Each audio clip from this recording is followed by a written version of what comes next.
Hey guys, what is going on? Code here, and I thought I'd just do a quick video on one of the rack extensions that I got recently, and that is the TSAR Reverb.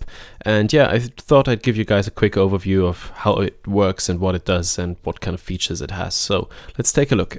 First of all, as an introduction, I've got a little arpeggio going here, which is really nothing special. I built that using the Antidote synthesizer. If you want to know more about that, I can do a video as well. But let me know soon, because I've only got that as a trial version. So yeah, that's just a standard progressive house arpeggio. Now let's add a reverb and see what it does. So I'll go to Studio Effects and load up the big one, the Soft-Tube TSAR Reverb. Now, this might not look like any reverb you've seen so far, because it's got those studio-style sliders, but I really like the interface, I gotta say. What's special about this reverb? Soft-Tube advertises it by saying that it has 4 separate engines that work together, and it's a true stereo algorithmic reverb. Now, that means that there are separate algorithms for both the left and the right channel, and I think even though being very, very CPU intensive, this reverb has a superb sound. So let's try shaping the sound a little bit. I'll have the synth running in the background and I'll just fiddle with a couple of settings here. So let me just turn this down a bit. As you can see, this is the output volume dial, where you can just adjust the full output volume. Okay, let's get started. I'll use the dry wet knob over here to set the dry wet to about 20%. And you can immediately hear that it's a really, really clear reverb sound and very, very, very precise. Okay, we've got several dials up here. The first one is the pre-delay, which pre-delay is basically the time between the dry signal and when the reverb kicks in. So with 0 milliseconds, the reverb comes instantly. But with 100 milliseconds, you can hear a little delay between the dry signal and the reverb.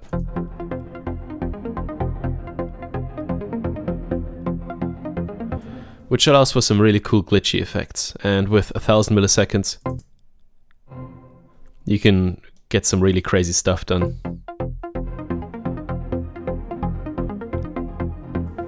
Very abstract, but I really like that. Okay, I'll just leave the pre-delay at like 16, 20. Now the next dial is time.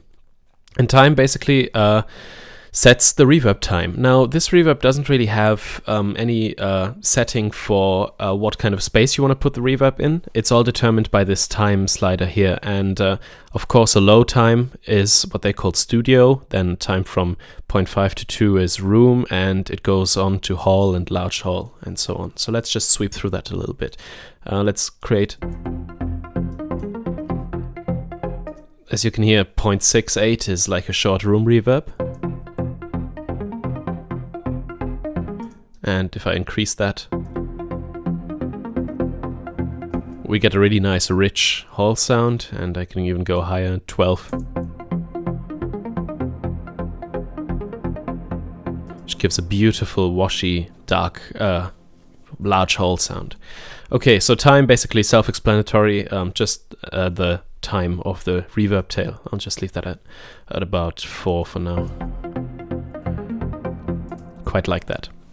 The next one is density, and density influences how smooth or how sparse the reverb sound is. So I think I can demonstrate this best if I turn this all the way to wet. And now this is the wet, completely wet signal that you're hearing. Now if I turn this down to sparse, you can hear that the reverb is a bit crackly and has not as many reflections.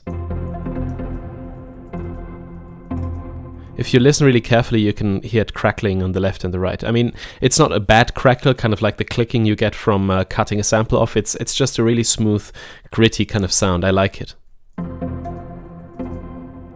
Now if I turn the density all the way up, you can hear that the reverb becomes much more dense, obviously, and much smoother and richer and fuller. But a high density also takes up more space in the mix, so use this slider very carefully. Then tone and high cut allow you to shape the sound of the reverb. Now let me just turn up my filter and my envelope amount a little bit here so that we actually get some high frequencies. So a bright tone basically leads to a bright reverb tail as well. And a neutral tone focuses on the middle frequencies, a dark tone gets a really damp reverb. And the high cut does pretty much a similar thing. It cuts and boosts frequencies, only that this is a low, kind of like a low pass filter, and the tone knob is more like an EQ.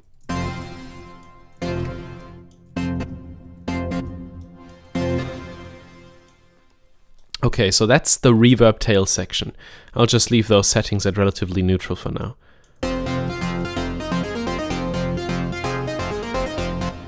Okay, and the early reflections section over here allows you to control the early reflections. Now, reverb is composed out of two things: early reflections and reverb. And reverb is the long tail that most people hear that most people think about when you say reverb. But there's also what's called early reflections, and those are reflections that come in very, very quickly and also sound different than the tail. Let me just demonstrate what they sound like. So I'll turn this to 64%, and I'll turn this early reflections mix knob, which mixes between reverb tail and early reflections, all the way to early reflections. So now, if I turn this down,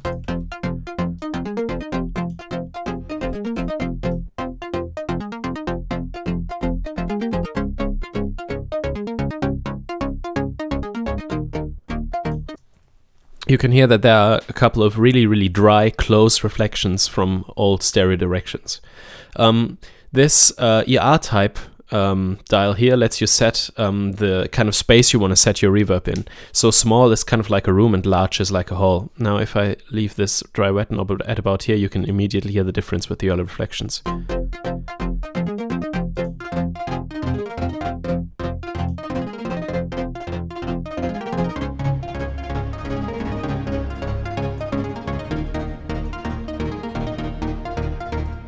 So that allows you to really shape your reverb sound. This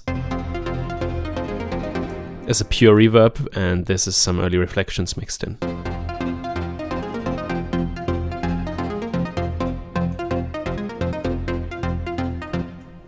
Which I think sounds really, really nice. The diffusion and modulation are pretty much the same as for all other reverbs. And they work in just the same way, only that they affect the early reflections here.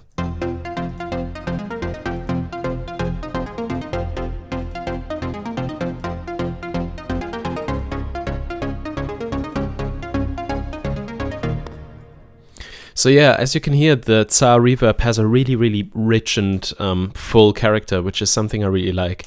It is very, very CPU intensive though. As I said earlier, there are 4 engines running at the same time in the background here in this reverb, and that's something that your computer processor is really going to have to cope with. If we turn this around, you can see that it has audio ins and outs, obviously, but then also it has CV inputs for early reflections mix, reverb mix, and output volume. So you could easily hook up some control voltage here and yeah, just have those modulated. Now, this is the big one. This is the TSAR-1 true algorithmic stereo reverb, or true stereo algorithmic reverb rather, and that costs 159 euros in the Propellerhead web store. Now it also has a little brother, which I would like to show you in comparison, which is the TSAR-1R reverb. And as you can see here, they are pretty much the same from the design and also from what's under the hood, from the engines and stuff, but it doesn't have as many controls. This one, for example, takes away the entire early reflections control and also tone and brightness and you know, all these controls, density.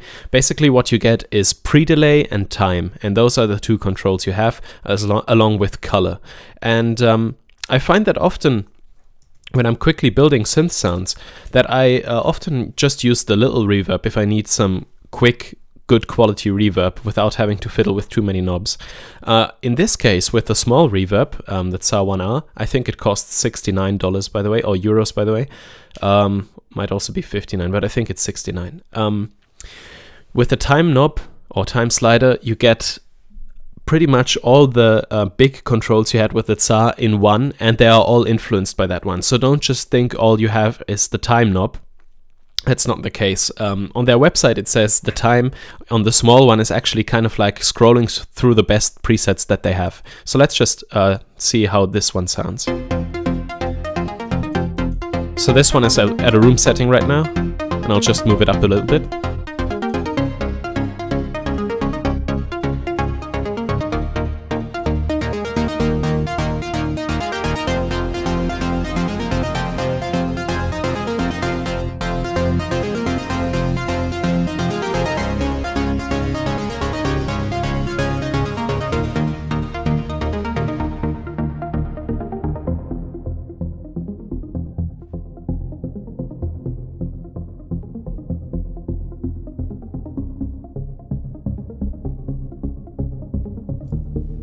So as you can hear, the TSAR Reverb delivers some really smooth and rich reverb sounds. And I gotta say, I really like the sound of this unit. I think it sounds organic, and I think it sounds really, really rich.